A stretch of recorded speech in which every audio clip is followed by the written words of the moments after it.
invest in self-care instead of healthcare, because self-care, nobody can affect your body, Jessica, like you every day that you live in it. Same for me. 1 out of 3 people are deficient in magnesium and vitamin D3. Our bodies have this great physiological response to things like cold shock or even, heat shock.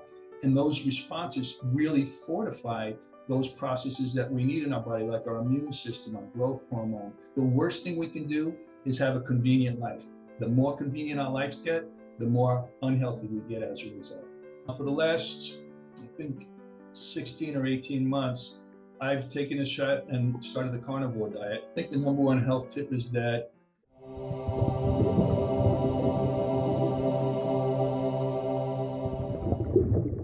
Dr. David Lippman, what is biooptimization? So thank you for asking that question, Jessica.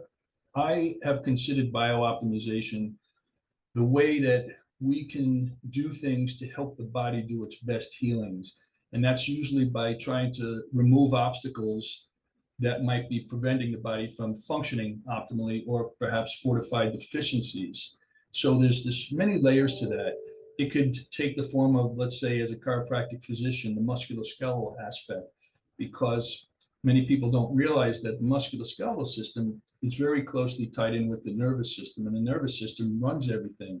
So sometimes distortions throughout your, not just your spine, but even throughout, your extremities too, can interfere with the way our body's communicating with itself, internally, the way the brain is gaining information from the body and then being able to send things out, based on that information. So that biooptimization can be having a healthy musculoskeletal system where mobility and stability and function is optimized. So that will affect the way the body's circulation and nervous flow goes. But it also can come down to the cellular level. As an example, if we don't have the nutrients we need in our cells to make the things that we need to make, like hormones and enzymes and B vitamins and amino acids, all those things, then we're not going to be able to function optimally there. So biooptimization would be to identify some of those components where we might lack or have an inability to process things because of certain genetic mutations we might have inherited from one parent or both parents. But identifying that can help you bridge that gap where you're not being optimized, but that can give you the ability to do that. So there's many layers to that, across our biochemistry and even, our musculoskeletal system, as I said. You mentioned removing obstacles. What types of obstacles can we remove? So obstacles probably in this modern day have become so much more than, in previous centuries, let's say, because unfortunately in this modern world we live in, we're exposed to a lot of things that are, man-made as opposed to, what creation made for us, because creation actually supports us, the magnetism of the earth, the oxygen that we breathe, and the light from the sun. All those things have a direct impact and renew our bodies all the time. But as an example now, there's so many chemicals in our environment that have gone unchecked probably for the last 50 to 70 years. And these chemicals get into us through the air we breathe, the food, the water, and many of them are toxic and they interfere with the way our cells make energy. So free radicals, as an example, is something that, have become very prevalent in our society.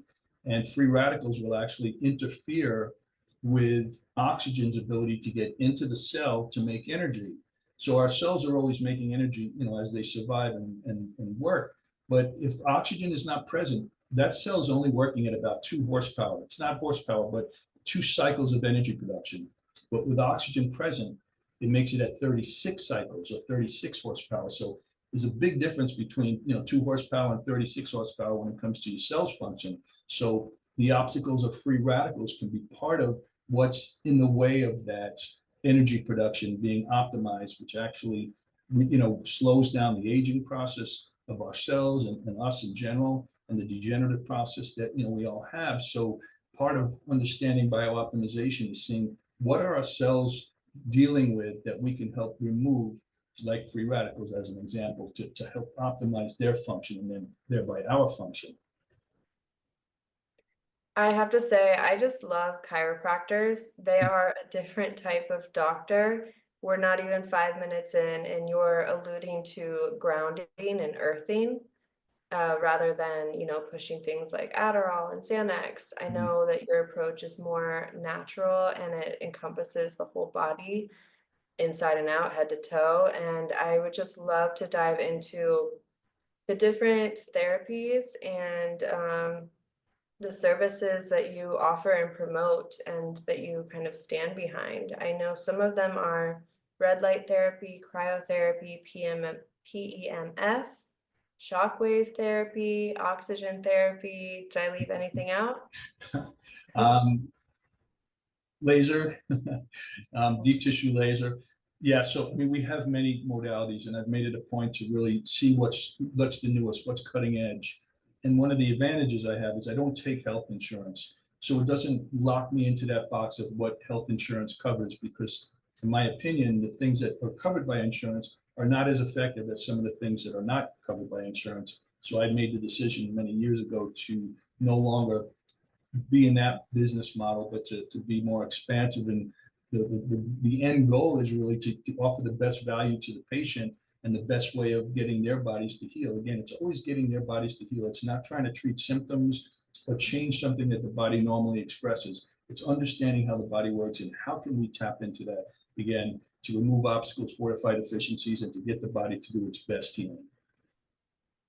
Now, what do each of these modalities do? How do you know for each person that's listening, how do they know which one is best suited for them? Or should everyone be doing everything? Great question.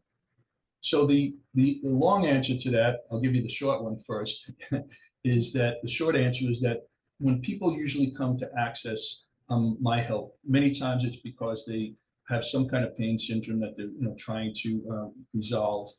And in that process of consulting with them, finding out what's how did this start and that kind of thing, most of the time it's not from a single incident. It's usually from things within the lifestyle, things that have created imbalances over time. And then now more than ever, I'd say since COVID, along with those conversations, I hear like, I haven't slept well in a very long time. I'm just lethargic all the time. So that gives me an opportunity to dive a little bit deeper to see, okay, aside from the musculoskeletal stuff, what else is going on? Again, this might be where we're looking at the obstacles or the deficiencies that need to be intervened with.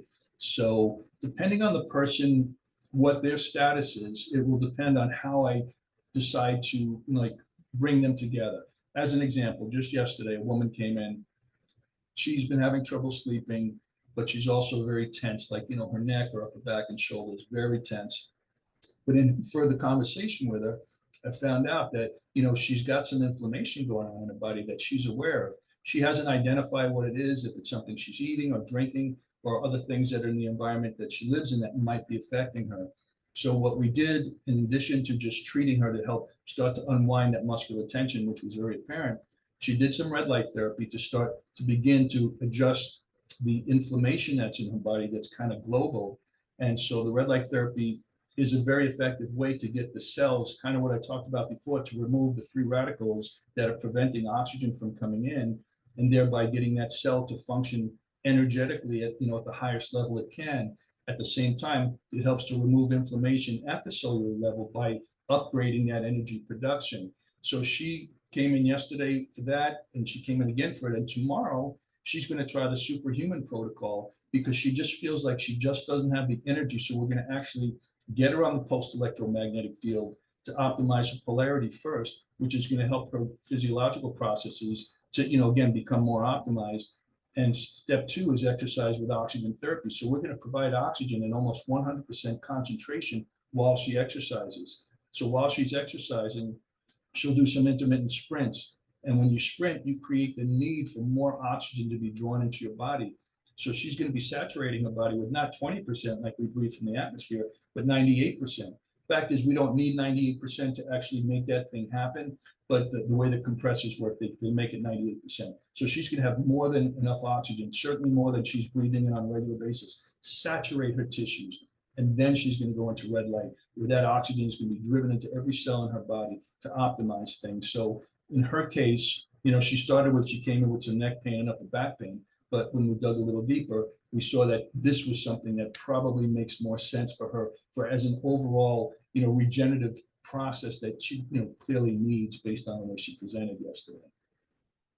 Okay, a couple of questions. First is, what is the superhuman protocol? Mhm. And then also, does it matter the order that you do the modalities?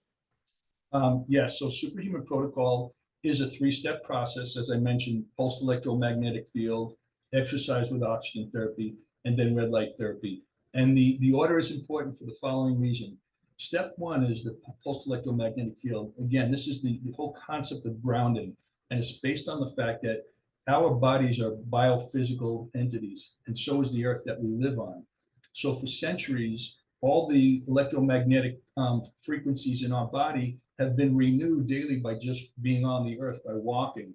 But unfortunately, in this modern world, we kind of live on concrete slabs now. Many of us wear rubber soles, so we're not getting that pulse unless you're, intelligent, deliberately walking, let's say, on the beach or on the grass or on the dirt with bare feet, so you can actually get that pulse from the earth. The second part of this modern world that's really hurting us is that all this electricity around us, the electrical grid, our wireless networks, our Bluetooth, 5G networks, they all put out high frequency electromagnetic fields. The earth and our bodies are low frequency. So we're getting a lot of interruptions by these high frequency electromagnetic fields, which, as an example, cause our red blood cells to actually shrink inside our blood vessels and start to clump together. And when you're clumped together and shrunk, you can't carry oxygen well at all. So the pulsed electromagnetic field is actually going to take that process and reestablish those red blood cells as big individual cells that repel each other as they go through the bloodstream, so they have optimal space surface-wise to carry oxygen, and they're not clumping into each other. So that's what the earth does for us. But this is what the pulsed electromagnetic field does as step one to the protocol. So now we're priming our bodies to carry oxygen, as well as be able to bring it into the cell, because of that polarity that the PEMF provides, it's also going to allow oxygen to get into the cell much more easily. So that's why that's so important for step one, because step two, we're providing that oxygen in a much higher concentration than we typically have. So now we're optimally primed to carry that oxygen and bring it into the cell, and then provide it in step two in that exercise form where we're breathing in that higher concentration, and you create again through the exercise, through intermittent sprints, the oxygen debt in the body. So the oxygen is going to be drawn in, actively, as opposed to, let's say, hyperbaric oxygen, where you're just laying there. The concentration's higher and they increase the atmospheric pressure, but they haven't created an internal need for the body to take in more oxygen. The exercise does that, which is so important. So now you have optimized your ability to carry oxygen. You've provided in almost 100% through exercise. And now you're completely ready for step three, where that oxygen is going to be driven into the cell, displacing any free radicals with red light therapy and optimizing that cell's function. So that order is very important because of how each one builds on the next. Okay, is a PEMF mat the same as a grounding mat? No, great question. So a grounding mat is actually plugged into our outlets. And as you know, all of our electrical grids in our homes are grounded. There has to be grounding with our electrical systems in our house. So we're actually plugging into the earth through those grounding mats because of the fact that we're grounded in our homes. The difference with a pulsed electromagnetic field is it actually emits a low frequency pulsed electromagnetic field that mimics what the earth is. So when we're laying on this mat, it's actually surrounding us almost like a cocoon with this electromagnetic field that is, again, optimizing our processes, helping to rid our bodies of any high frequency electromagnetic fields, because some people are susceptible to be super sensitive to that, and they actually hold on to it. We have a little device that actually measures the electromagnetic fields in the person's body, and it's supposed to be around what the earth is, like 7.75, 10. That's where it's supposed to be. I've had people coming in with in the 200s. People that sit in front of 3 computer monitors all day, don't get outside much, and just might be more susceptible for their bodies holding on to those things. But they're very damaging, to our cells, to our, nervous systems, our brains. Our cells don't communicate well because of those. So the pulsed electromagnetic field that we use is not just a grounding mat, but something that actually provides the actual pulse, like the earth does. That's the difference between the two. Okay, yeah, because I'm sitting here wondering, first of all, if you're connected to any type of mat or device right now as you're talking to me, because I'm thinking I could have easily, have my feet on something to be getting some sort of healthy benefits while I am staring at a screen. Yes, highly recommended. There's quite a few companies and products out there, and people like yourself, if you do spend a lot of time in front of the computer, then it is worth, anything you can do to minimize or mitigate your exposure to the things around us that are harming us is a good thing to do, because the more we give our body help to, to heal itself and to deal with the toxins and all that, that the better chance we have that our bodies can stay ahead of this, onslaught of so many things in this modern world that are really at war with our bodies. And, we have to soldier up in any way we can to, to fight this battle. And it's a daily battle, even as much as like taking your electronic devices out of your bedroom at night, sleeping, because all those things affect your sleep too. And you don't want to have any lights on. You want to have nice black, pitch black, where you can't even see your hand in front of your face. You want it that dark to optimize sleep. So again, going back to what you're saying, anything that you can do to mitigate some of these onslaughts during the day, grounding mats. There's even devices that can actually, like for a whole room, you can mitigate all the EMFs. It's like a blocker that you can put in. So there's definitely things you can do. I mean, you can go down a whole rabbit hole with that too, and really go to the nth degree. But I think it's worth at least trying to implement something. I think your simple solution that you just said, putting your feet on the ground while you're in front of the computer, is a great thing to do, and just implement it as part of your, your work style. Now, what do you do in your everyday life? Are you doing everything that we just talked about on a daily basis, or what does your routine look like? Yeah, so I wake up Monday through Friday at about 3:30 a.m. I'll get to my office and I'll do the superhuman protocol. So again, I'm starting my day with pulsed electromagnetic field, exercise with oxygen therapy, and then the red light therapy. And then I go to the gym and I work out. So the first 2 hours of my day involve, this whole process of, biooptimizing my, my cellular system with the superhuman protocol, as well as my musculoskeletal system, because I have a very manual labor kind of life. I have a lot of people, and I'm very manual with chiropractic, and I do a lot of things. So I'm physical all day. So I need to fortify that physicality, because I have some 300-pound guys that I have to, manipulate and pick up, and I have to do that effectively and also not hurt myself. So that first 2 hours of my day are really be dedicated to just keeping that whole thing going. And it's given me, I'm in my mid 60s. I feel like I'm in my mid 30s. I have that kind of energy, that kind of strength. Which I was told growing up was not going to happen. I was told after 40, it's all downhill. Fortunately, I didn't buy into that, intellectually, and I've dedicated my life before that to making sure I can do anything I can to continue to feel good. Because why can't we, as a mindset, think about, let's invest in the incline of our health as we get older, instead of just feeling like we got to manage the decline of health. That's the mindset we've been kind of taught and brought up on. And maybe people that came before us thought that that's the way it's supposed to be. But I think we're very fortunate, in this day and age, to realize it's not how it has to be. As long as you're willing to take it, take responsibility and invest in self-care instead of healthcare. Because self-care, nobody can affect your body, Jessica, like you every day that you live in it. Same for me. So those are the kinds of things that I try to impress upon people. And I'm just taking my lifestyle and sharing it, because I think that's a true healthcare system.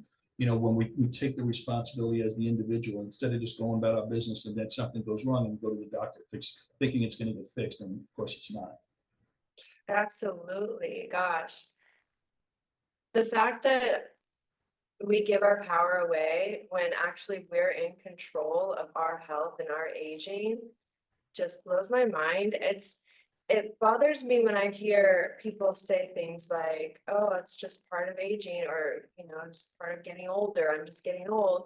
Like, no, like that can be your story, but that's not the truth. That's not a story that I'm going to adopt and um through my own healing journey, and I bet you have a similar experience that you can reverse it. Absolutely. Body's miraculous. Yes. I mean, how long have you been doing what you're doing? What have you seen over the years with your own body and your own health? So also big history there. When I was 10 years old, we moved to a new neighborhood in New York. And it was a little bit of a tough environment. We moved out to Long Island, which was really very undeveloped at the time, and most everybody came from New York City somewhere. So the upbringing was a kind of tough crowd, and so I was very motivated in that environment at 10 years old to not be a victim. And fortunately, boy next door was a couple years older than me, and his father was into martial arts.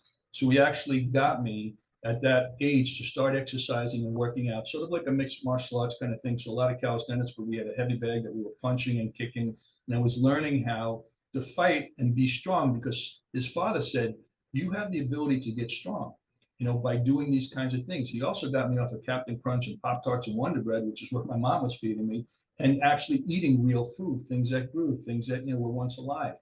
And so that concept really inspired me at that young age. And fortunately, it just stuck with me. And I continued to, grow and do those things. So by the time I was 16, I was working out for 6 years. Nobody really worked out back then. We rode our bikes, we played sports, but nobody made it a point to exercise. So I really started to flourish in my strength as I grew with that mindset. So that influence has kind of taken me through my whole life. Then, of course, becoming a chiropractic physician, and then learning more specifically how the body functions, and then, of course, how to reinforce that. How do we invest in the body? How do we stay strong throughout our life? Is it possible? So those are the things that influenced me at that young age, and I never let go of it. I kept it with me, and it's kept me in a really good standing in my mid 60s compared to had I not really had that kind of history. And so I'm grateful that I was exposed to it and that my mindset kind of stuck with it and just made it a part of my life from that early time. I also wanted to mention, Jessica, a couple of things that I didn't really go into is things like cold plungings or infrared sauna, IV vitamin drips. These are also things that I invest in on a daily and weekly basis with when it comes to the IV vitamin drips. And that also is based on nutritional testing that I've done to see what my actual nutrient deficiencies are. And so I can work specifically on those. And those are tests that we're able to do.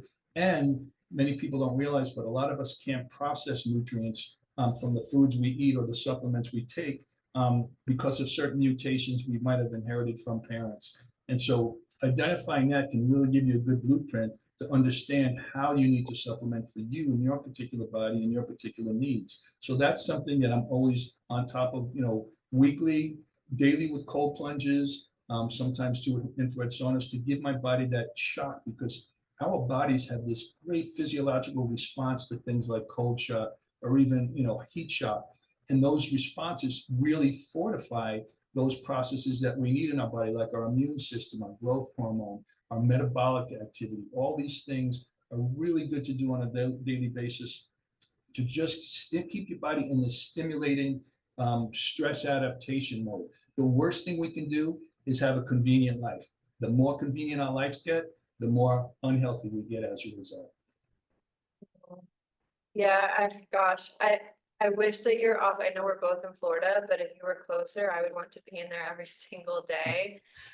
Everything you mentioned is right up my alley. I have an infrared sauna blanket that I'll use pretty regularly, and then I have my red light mask. But I actually, since I have you here, is there any significance to the different red lights? How do you know, like, is there one that's a better quality, or are they all pretty much the same? I always wonder if when I'm using my red light mask, is it beneficial? Is it harmful in any way? Like, are there ones that can actually not do any good for you? Yes, definitely differences. First, understanding the spectrums of light. So red light is visible light. We can see it. It's the first light color that's on the spectrum as you go to the spectrum from left to right, so to speak, that our eyes can visibly see. Now, infrared is light that is not at the same spectrum as red light, so it will still affect us, but we just can't see it. So infrared and red light working together is what our particular model uses. In fact, so the red light, the wavelength is somewhere between 630 and 650 nanometers. That's just the measurement of what red light is in that wavelength.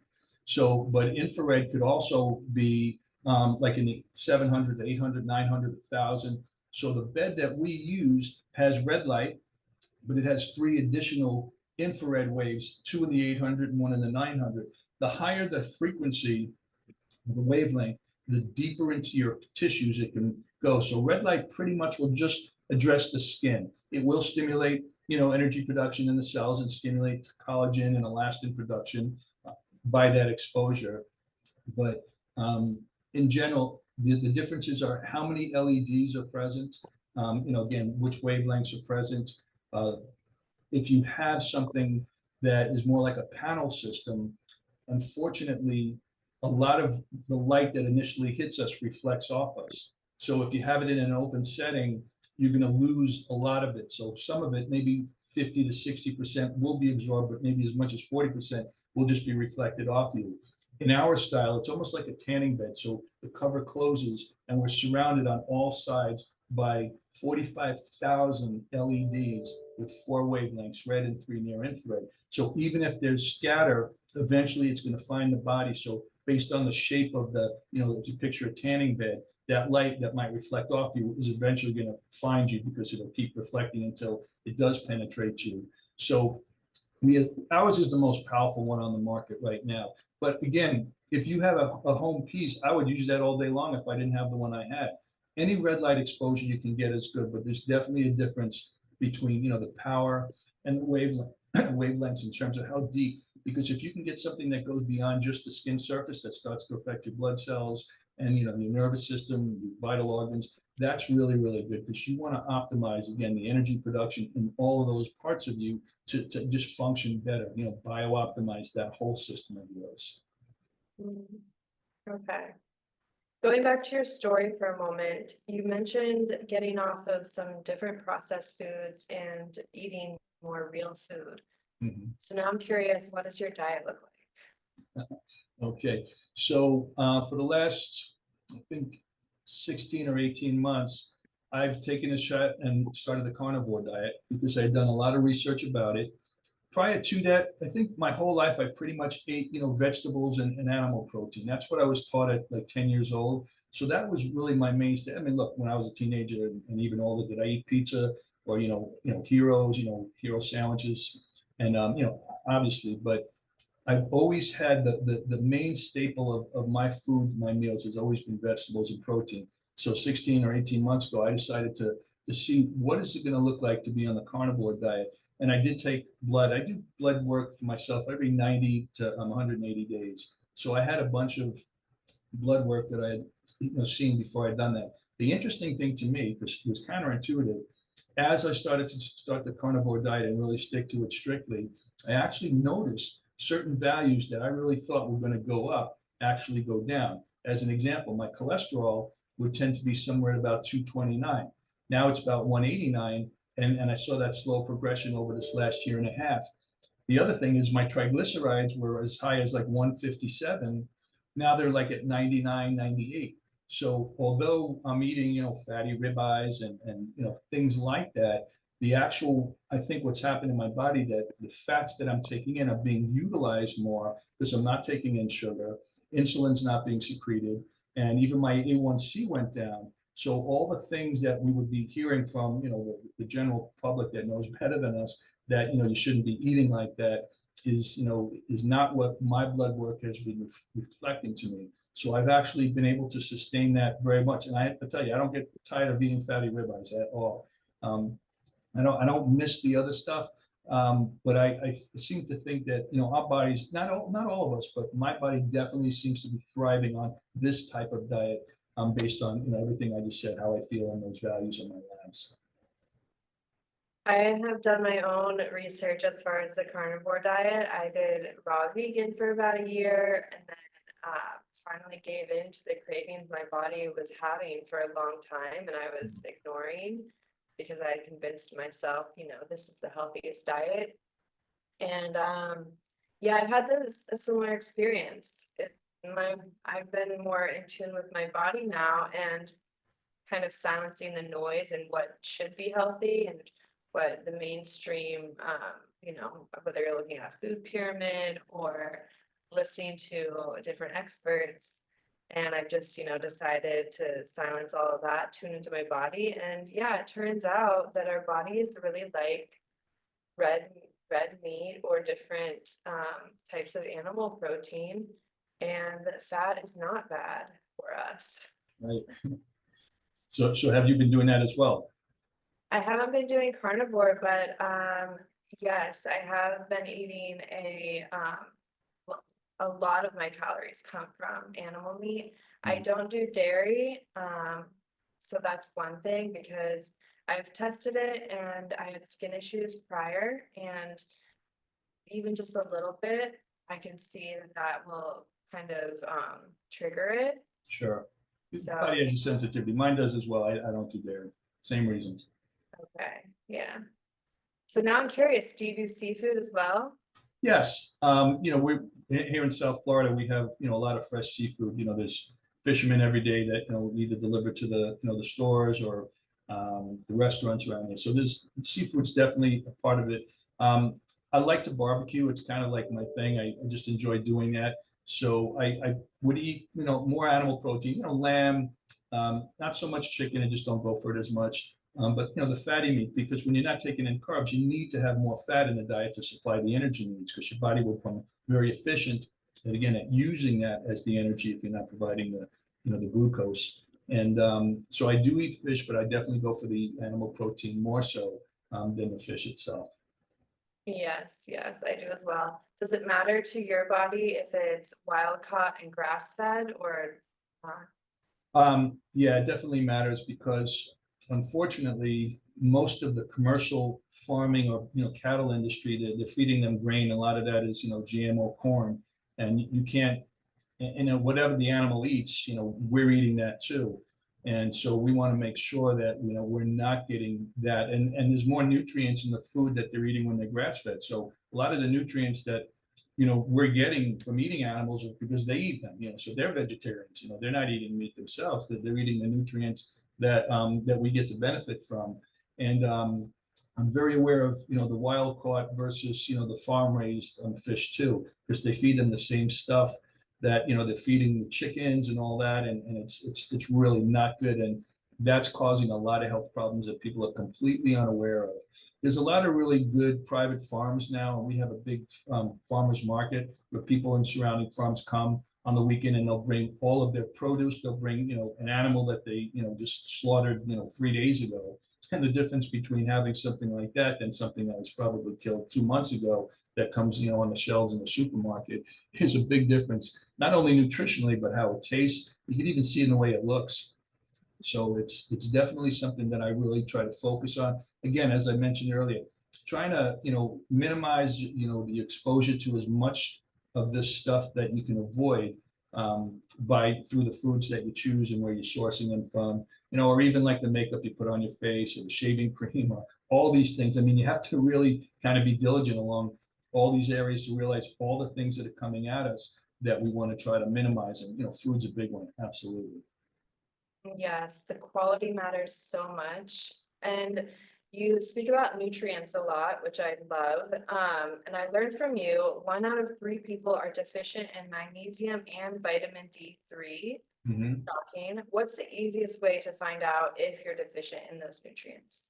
So what we use is a test that's called a cellular nutrition assay, which means we're not looking in the bloodstream as most healthcare providers when they're ordering blood work and they're looking at vitamins. They're looking at the bloodstream, but it's not the bloodstream where the vitamins are being utilized, as part of the process of what they're used to make as part of a reaction biochemically. It's actually inside the cell. So we choose this test because we're actually looking inside the cell to see what the content is nutritionally, because it's in the cell where these nutrients are being used to make things. And if there are deficiencies in the cell, that's where we need to start to specifically supplement for those deficiencies. So what's interesting is you can have perfect levels or within the normal value range in your bloodstream, and at the same time have very poor levels in your cells. So it's not enough to look at what's in the bloodstream. So we do look at that to assess, what's the intracellular magnesium, what's the vitamin D3, what are all the vitamins and minerals and amino acids and enzymes. and what particular antioxidants do we as individuals do well with. So that's also something that's very individualized. All of us can't just take any antioxidant because our bodies might not actually react well with them where it's not doing its job.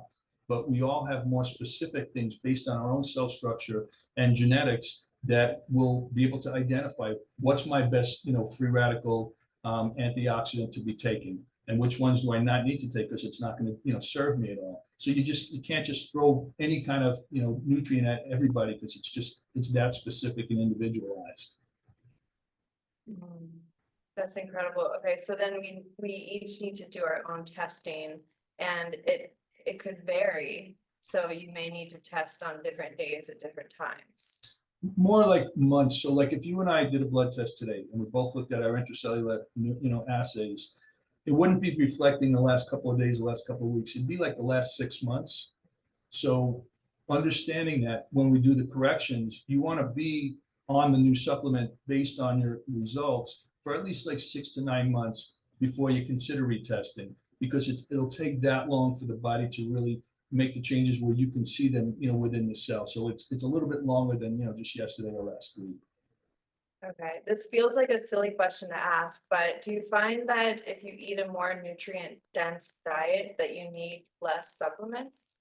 So again, the best way to know that is through monitoring what you're eating, knowing where you're sourcing your foods, and doing the testing. The cellular nutrition assay I've committed to doing each year. So every 12 months or so, I'm doing it because those things can change, as you just pointed out, depending on the nutrition of the food that you're eating, the nutrient content, how well my body's processing it and absorbing it into where it needs to end up. Again, vitamins and minerals need to get inside the cells for the reactions to happen that we need to make things, hormones, enzymes, all the things just to function normally.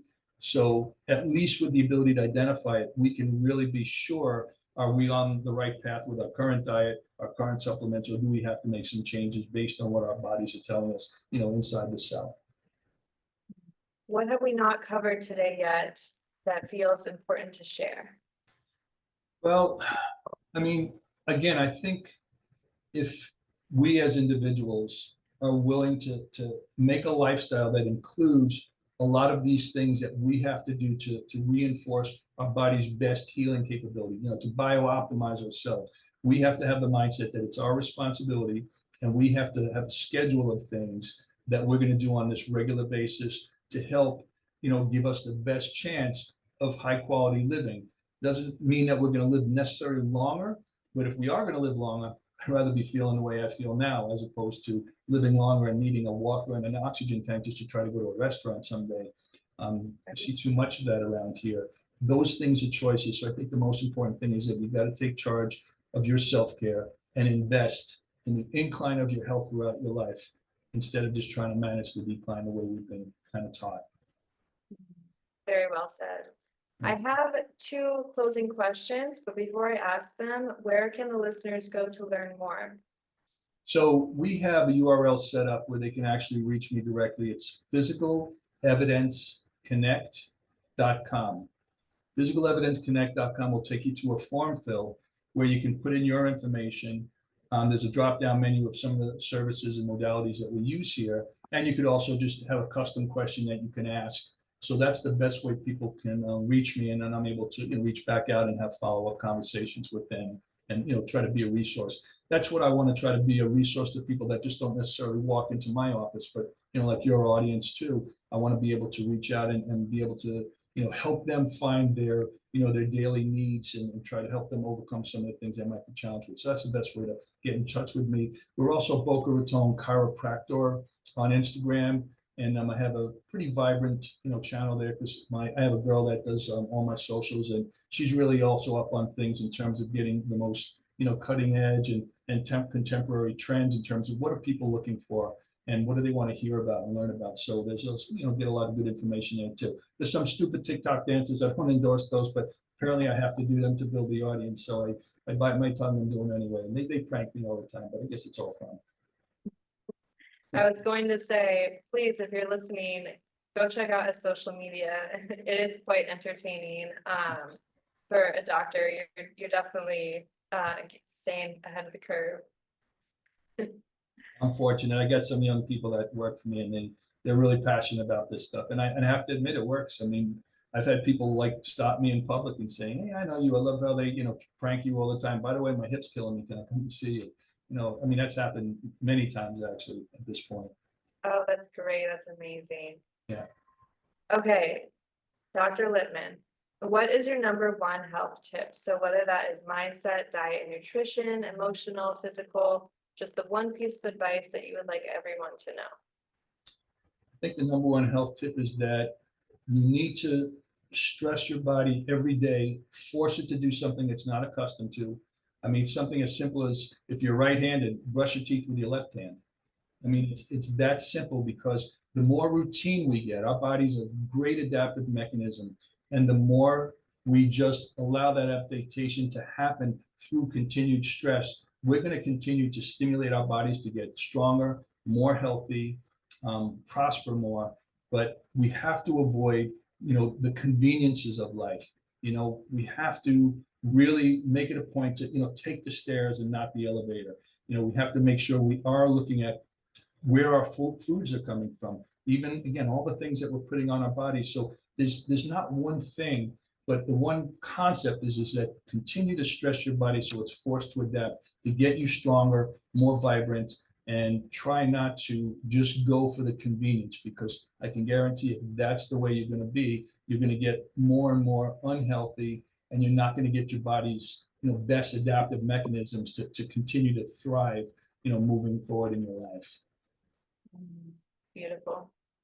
For our final question together, you get to choose a number 1 through 100, and that will be your question. So do I get to speak this number out loud? Yes. Okay. Well, I'm going to go with 100. Okay. The final question is more of a personal life question, just to get a more human viewpoint. If you could relive any moment in your life, what would it be and why? Wow. It's only one moment I get to relive? You only get to choose one. Wow. That's a really deep question. I mean, I could have an immediate answer to that. I'd have another answer later on this afternoon. I would have another one tomorrow and next week. But if I had to choose one moment to relive and do something different, I would choose a time where I think I was probably a teenager, maybe my mid-teens, and I had an opportunity to ask a woman, young girl at the time, to go steady or whatever it was at the time, and I completely chickened out. So it was one of those moments where like I just wanted to so badly, but just didn't have the courage to do that. Now, again, that's probably 14-year-old kid, and not having the confidence to even just be able to be willing to, hear the word no, and just didn't even have the fortitude to just even ask the question, and just totally like blew it. So that's like one of the things that come to mind.